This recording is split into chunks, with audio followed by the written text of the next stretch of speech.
Te quejas cuando vas al dentista porque la anestesia tarda 2 minutos en hacer efecto. Ahora imagina lo siguiente. Estás tumbado en un suelo cubierto de serrín, empapado. El serrín no es marrón, es rojo oscuro, casi negro, porque ha absorbido la sangre de tantos hombres que ya nadie los cuenta. 2 tipos sujetan tus brazos con fuerza. Otro presiona tus piernas contra el suelo inmundo. Y ves a un hombre con delantal sucio acercándose, la misma que usó en el soldado anterior. Y en el anterior, estás completamente despierto. No hay nada para adormecer el dolor, nada para desconectarte. Vas a sentir la hoja morder tu piel, vas a sentir el metal raspando tu hueso. Vas a oír el sonido. Y la única esperanza que tienes no es que sea bueno, es que sea rápido, porque cuanto más tarda, más sufres. Y cuanto más gritas, más saben los demás alrededor que su turno está llegando.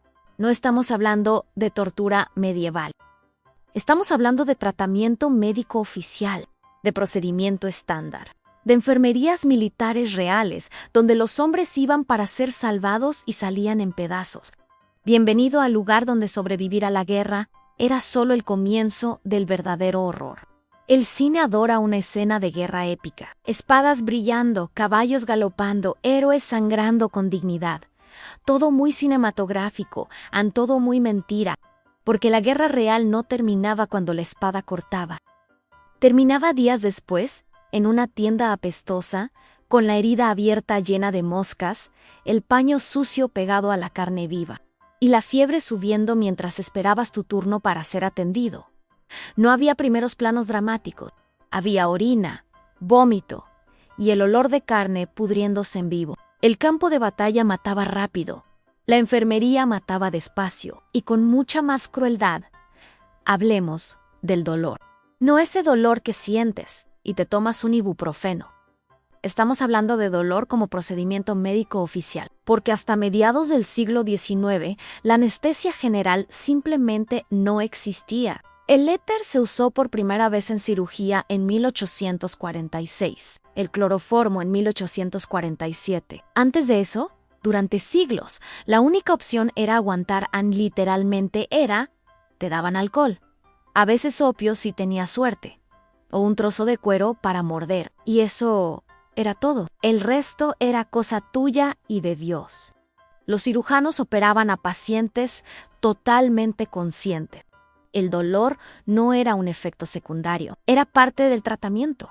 Sentías la hoja entrando, sentías el hueso siendo cerrado, sentías cada segundo. Y si te desmayabas, era hasta un alivio para el cirujano.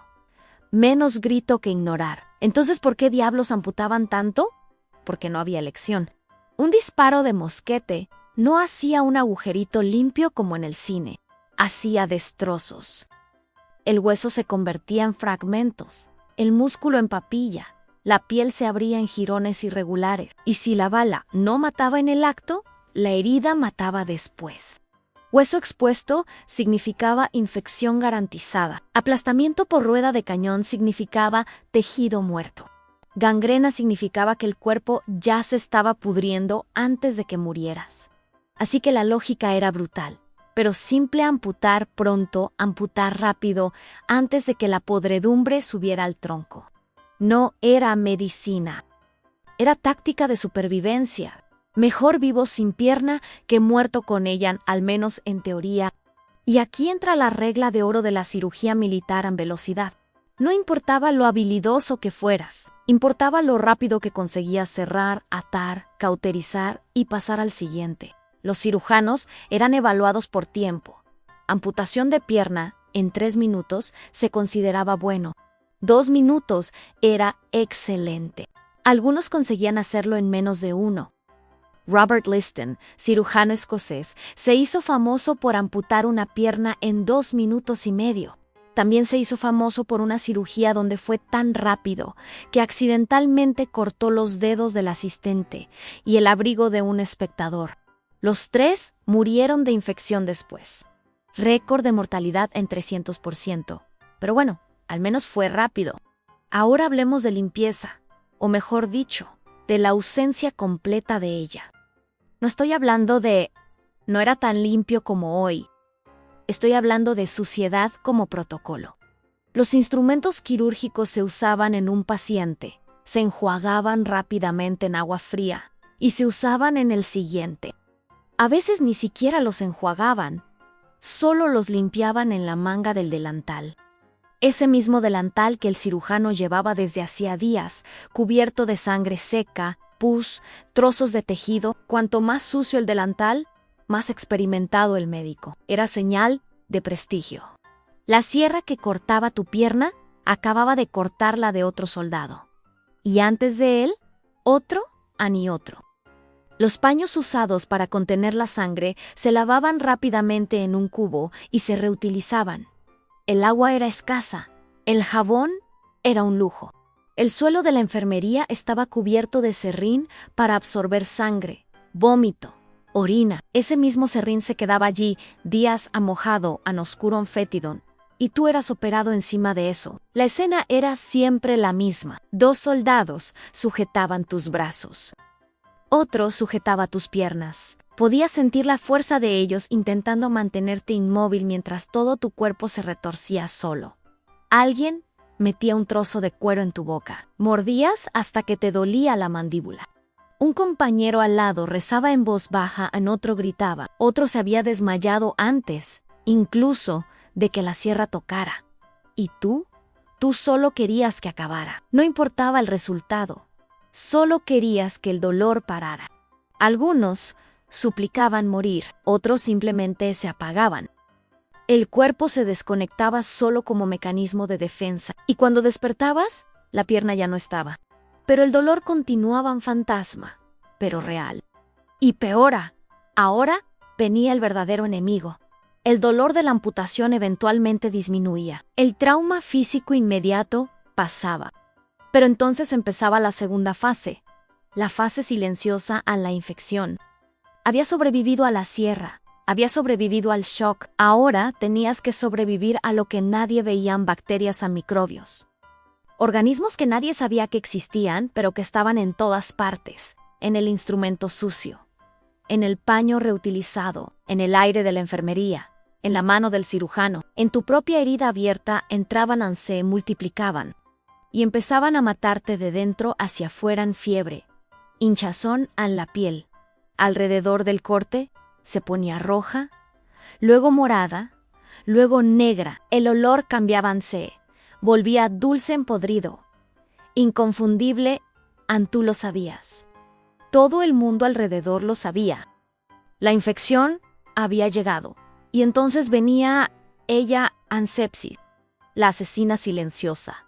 La infección generalizada, cuando las bacterias no se quedaban solo en la herida, sino que entraban en el torrente sanguíneo, se extendían por todo el cuerpo. Fiebre altísima, escalofríos en confusión mental, presión cayendo en picado, órganos empezando a fallar uno por uno. No había antibiótico, no había suero, no había nada, solo observación. Y esperan, los médicos sabían lo que era, sabían que era fatal. Pero no sabían por qué. Pensaban que era el aire malo o el temperamento del paciente, u castigo divino. Lo único que podían hacer era mirar y contar los muertos. Porque la sepsis mataba a más soldados que las balas. Muchos más en algunas guerras. Por cada hombre muerto en combate, 3 morían de infección después. La enfermería no era lugar de tratamiento, era sala de espera de la muerte. Pero había algo aún peor. Aquella que cogías justamente por estar en el hospital, porque cuando juntabas a cientos de heridos en un mismo espacio cerrado, sin ventilación, sin limpieza real, sin separación entre casos, lo que pasaba era previsible: contagio masivo. Heridas que estaban estables empezaban a pudrirse de la noche a la mañana. Soldados que habían sobrevivido a la cirugía amanecían febriles, delirantes, con la carne literalmente deshaciéndose. La gangrena hospitalaria era necrosis acelerada, tejido muriendo más rápido de lo que el cuerpo conseguía reaccionar. Guay se extendía de camilla a camilla, de ala a ala. Cuanto más abarrotado el hospital, peor. Cuantas más heridas abiertas juntas, mayor era el riesgo. El propio lugar que debería salvar estaba matando. y nadie entendía por qué. Imagina una tienda grande o un galpón adaptado, lleno de camillas improvisadas, algunas solo tablas con tela encima. Decenas de hombres, algunos gimiendo, otros en silencio, mirada vacía. El calor era insoportable en verano agobiante, sin circulación de aire. En invierno, frío húmedo, porque no había calefacción suficiente. El olor era una mezcla de sangre vieja, heces, orina, sudor agrio, carne infectada, vómito. Un olor que se pegaba en la garganta, que sentías en el paladar moscas, muchas moscas, posándose en las heridas, en las caras. Sábanas que nunca se secaban completamente porque el sudor, el push, la sangre empapaban el tejido más rápido de lo que conseguían cambiarlas. Algunos soldados se quedaban tumbados en la misma sábana sucia durante días, porque no había recambio, o porque simplemente se olvidaban de él en ropa interior pegada al cuerpo por secreción reseca. Vendajes que no se cambiaban hasta que quedaban negros. Ese era el ambiente Noan Hospital, un depósito de moribundos. Y los médicos, ellos pensaban que el problema era el aire. En serio, la teoría dominante durante siglos fue la del miasma, la idea de que las enfermedades venían del aire contaminado, del mal olor. Entonces, ¿qué hacían? Intentaban enmascarar el hedor, quemaban hierbas aromáticas, ponían vinagre en cuencos, colgaban ramas de romero, encendían incienso y fumigaban las salas, todo para limpiar el aire. Pero no se lavaban las manos, no cambiaban los instrumentos. No aislaban a los infectados, no limpiaban las heridas correctamente. Pensaban que si el olor mejoraba, la enfermedad se iría. Era como intentar apagar un incendio echando perfume a las llamas. El fuego continuaba, solo olía diferente. Y entonces venía el delirio. Fiebre alta durante días seguidos no dejaba funcionar bien el cerebro. Los soldados empezaban a alucinar. Veían personas que no estaban allí. Conversaban con muertos, gritaban a enemigos invisibles. Intentaban levantarse y huir, arrancándose los propios vendajes. Algunos pensaban que todavía estaban en la batalla, otros pensaban que estaban en casa, la confusión era total paranoia, pánico, visiones aterrorizantes. ¿Y la interpretación de la época? No era fiebre, era posesión, era pecado, era señal de que Dios estaba castigando. O que el diablo había entrado. Se llamaba a curas para hacer exorcismos. Se rezaban oraciones alrededor del lecho. Mientras tanto, el tío solo necesitaba agua limpia, comida decente y la herida tratada. Pero no a mejor rezar, porque la ciencia aún no había llegado ahí. Hasta aquí, todo esto todavía se consideraba normal. Pero hubo quien se dio cuenta de que algo iba mal. Que quizás, solo quizás, el problema no era el aire, era la suciedad. Florence Nightingale, enfermera británica, fue enviada a la guerra de Crimea en 1854. Cuando llegó al hospital militar de Scutari, encontró el infierno en la tierra, ratas corriendo entre los lechos, alcantarillado filtrándose por debajo de las instalaciones. Mortalidad del 42%. Ella no rezó, no quemó hierbas. Anorganizóan, limpióan. Abrió ventanas, separó a los enfermos. Cambió la ropa de cama, lavó el suelo, hirvió instrumentos en cosas absurdamente simples. Y la tasa de mortalidad bajó al 2% en 2. No fue un milagro. Fue jabón, agua y sentido común. Pero la medicina tardó décadas en aceptar esto oficialmente. Hasta entonces, miles continuaron muriendo. No de bala de abandono. Hoy vas al hospital y te quejas de la camilla dura, de la demora, de la comida insípida, pero sales de allí vivo, con antibiótico en vena, anestesia controlada, instrumentos esterilizados, sábana limpia, aire acondicionado, aislamiento de infectados. Todo lo que parece obvio hoy se conquistó encima de pilas de cadáveres.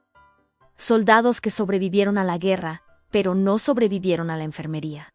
Que murieron no porque la medicina no existiera, sino porque nadie se lavaba las manos, porque nadie limpiaba la sierra, porque nadie pensaba que la suciedad mataba.